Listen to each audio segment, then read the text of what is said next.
আজকে গিয়েছিলাম আমি গুলশান এক অরহি অ্যান্টিনাস রেস্টুরেন্টে।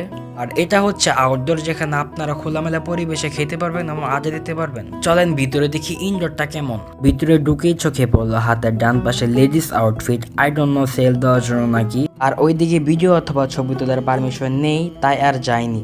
আর এই হচ্ছে তাদের ইনডোর। জানি না আপনাদের কেমন লাগবে, কিন্তু আমার কাছে খুব ভালোই লেগেছে। আমি রেকমেন্ড করবো এখানে একবার হলো আসার জন্য, কেননা এই রেস্টুরেন্টের আউটডোর অ্যান্ড ইনডোর দুটোই সুন্দর। দেখা যাক তাদের খাবারের মেনুতে কি কি রয়েছে। আর এই হচ্ছে তাদের মেনু কার্ড, যেখানে আছে চিংড়ির প্রজাপতি, জুরু গুস্তর, মেরা পিঠা, ফ্রেন্সি ডালপুরি, আরো অনেক কিছু ছিল। আমি নিয়েছিলাম ফ্রেন্সি ডালপুরি এবং দই বড়া, যেটার স্বাদ ছিল খুবই লোভনীয়। একবার খেলে আপনি প্রেমে পড়ে যাবেন। আর ভিতরের বড়া থেকে সাইডে দইটা বেশি মজা ছিল। আর এই দই বড়ার প্রাইস ছিল 100 টাকা। আর সাথে নিয়েছিলাম ফ্রেন্সি ডালপুরি, যেটার প্রাইস ছিল 90 টাকা। আর এটা অনেক মজা ছিল, আমি এটাকে 10/10 দিব। আর একটা কথা না বললেই নয়, এখানে স্টাফদের ব্যবহারও বন্ধুত্বপূর্ণ ও খুব ভদ্র ছিল।